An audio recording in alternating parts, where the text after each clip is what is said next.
gini. Nervous kamu, gugup kamu gitu ya. Nah, jangan kucel dong, Pak, jangan kucel ya. Saya akan menyajikan 5 jurus tips agar performa presentasi Anda meningkat. Simak terus sampai akhir.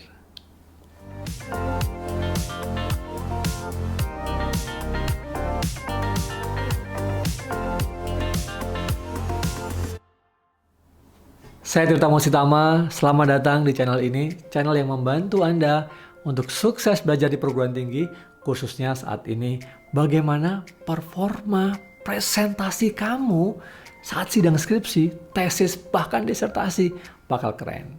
Nah, mau tahu? Bagi yang belum subscribe, subscribe dulu dong yang sekarang ya. Yang sudah, terima kasih. Terima kasih banyak ya. Langsung saja, ini yang pertama. Berdandanlah dengan rapi. Berdandanlah dengan nyaman, berdandanlah dengan baju yang membuat Anda merasa tenang dan percaya diri gitu. Artinya apa? Jangan kucel dong, jangan kucel ya. Mau presentasi gitu. Nah, jadi kalau Anda berdandan dengan rapi ya, dengan menarik ya, jangan diartikan bahwa harus ke salon gitu ya. Ya kalau Anda bisa boleh aja gitu. Tapi cukup rapi saja ya. Menarik mungkin kalau Anda mau make up ya make up yang tipis-tipis gitu ya. Yang laki-laki ya cukup lah ya. Ya boleh kalau Anda mau make up juga gitu ya. Tapi maksud saya itu dengan dandan yang cukup, jangan kucel. Coba Anda bayangin misalnya ya rambutnya kucel karena Anda mempersiapkan sejak semalam bahkan nggak tidur gitu ya, karena mungkin belum mandi juga gitu ya, mungkin bau juga gitu ya, jadi Anda nggak nyaman gimana. Nah itu poin pertama. Jadi coba dress up gitu ya. Kan kita tahu mungkin ada masing-masing kampus itu mau pakai almet ya kan, ada blus atau kemeja putih pakai dasi boleh. Kalau memang tidak mengharuskan pakai itu, ya pakai baju bebas atau baju yang lain silahkan. Yang penting kamu dandan rapi, karena kamu jadi nyaman. Itu poinnya. Kalau udah nyaman, jadi tambah pede gitu. Jadi kamu lebih tenang, nggak nervous. Hal yang kedua adalah banyak senyum.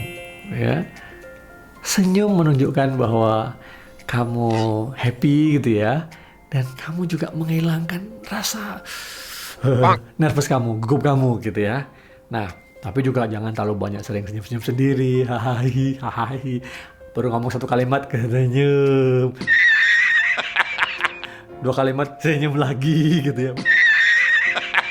Bukan ya. Tapi ada yang saya uji beberapa waktu lalu itu senyum terus gitu ya. Ya kita sih seneng ya ngelihatnya daripada yang sedih gitu ya. Tapi kamu kelebihan kalau terlalu banyak senyum sendiri ya. Tahu kan maksudnya?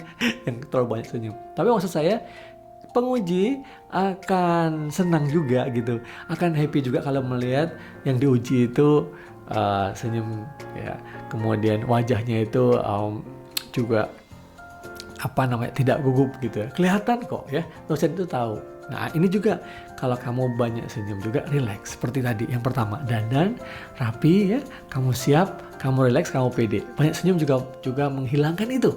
Karena ada apa ya, mungkin hormon-hormon tuh ya senang semua, happy semua, seluruh badan gitu ya.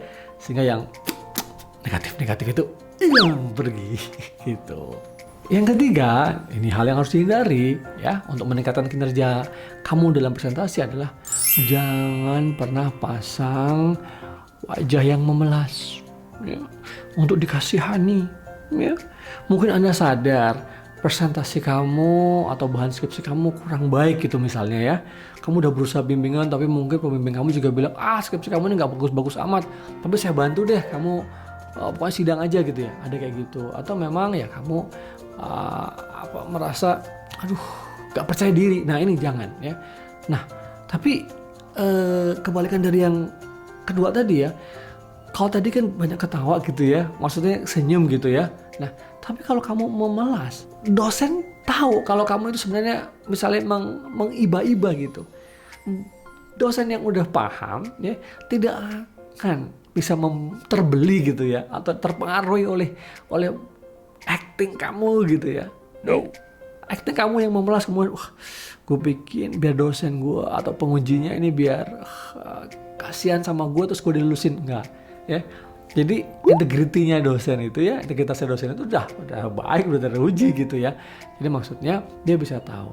Nah, di sisi lain dosen juga ngerti kok kalau misalnya kamu nggak bisa banyak menjawab gitu ya, kemudian kamu langsung pasang ya, memelas, ya, apalagi nangis ya.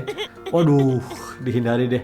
Nangis ini ya bukan monopoli mahasiswi loh ya. Ada juga mahasiswa yang nangis juga gitu. Nah, soal mental ini penting ya. Ujian biasa saja, jadi jangan pasang itu, hindari. Nah, kalaupun tidak bisa menjawab, ya kamu berusaha biasa saja. Lebih baik kamu tersenyum, ya, sehingga kamu lebih tenang agar bisa menjawab pertanyaan-pertanyaan berikutnya. Ya, jadi hindari ya. Apalagi kalau mau melas, kemudian misalnya gini nih. Apa salahku? Aduh deh, gitu kalau saya nguji mungkin saya bisa ketawa senyum-senyum sendiri. Mas saya serang lagi gitu ya. Nah, karena gimana pun juga tetap Anda harus menjawab pertanyaan-pertanyaan dosen. Itu poinnya, karena juga namanya diuji gitu ya. Hal yang keempat adalah dengarkan pertanyaan atau komentar dosen sampai selesai. Jangan pernah dipotong di tengah jalan. Itu karena juga menghormati dosen. Ya, itu penting. Yang berikutnya adalah karena agar kamu paham maksud dosen itu apa dalam pertanyaan beliau kah, atau pernyataan beliau, komentar beliau gitu.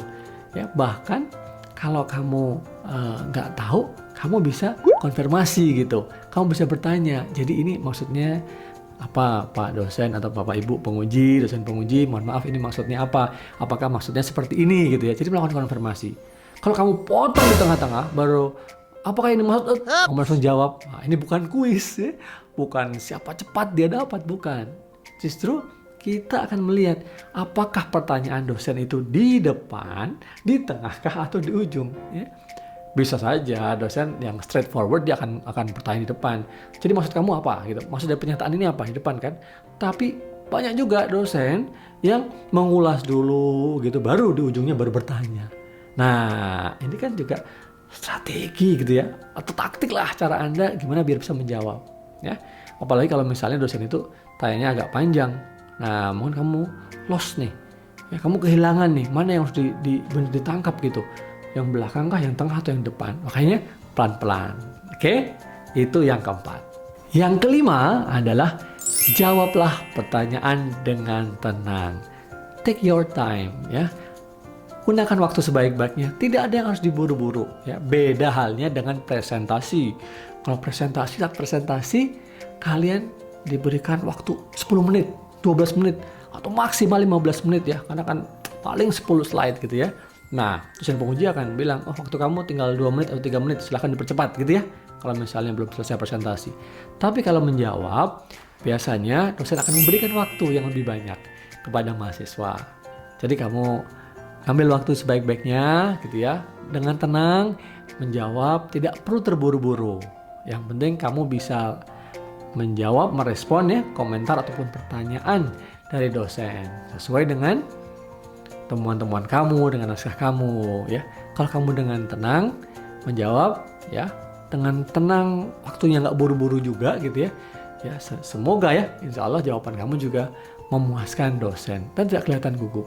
Nah, itu tadi 5 hal yang kalau Anda lakukan ya, insya Allah bisa membantu Anda untuk meningkatkan performa waktu sidang skripsi, sidang tesis, bahkan mungkin sidang disertasi gitu ya.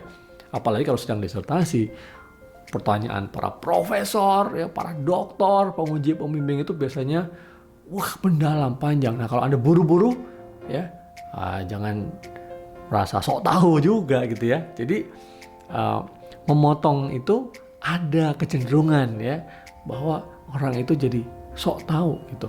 Padahal belum ngerti sebenarnya apa yang mau ditanyakan oleh dosen penguji gitu ya. Baik, semoga itu bermanfaat buat kalian semua. Sukses juga melakukan sidang presentasinya ya. Semoga ini meningkatkan kinerja kamu. Nah, yang belum subscribe, yang masih nunggu tadi di depan tuh, apa nih Prof Tirta ini bagus gak materinya sih gitu ya, masih tunda sampai akhir, silahkan sekarang subscribe ya sekarang ya. Nah, yang sudah tentu like ya, dan juga share kepada teman-teman. Terima kasih banyak. Kalau kamu punya komentar apa, hal-hal yang ingin saya kupas ya dalam materi-materi di channel ini, silahkan ya. Oke, sukses buat kalian semua. Sampai ketemu di video-video berikutnya. Jangan lupa ya, lihat juga video-video saya yang lain. Cukup masuk ke channel ini dan ketikkan kata-kata kunci. Sampai ketemu lagi, sukses buat para pejuang skripsi. Terima kasih banyak.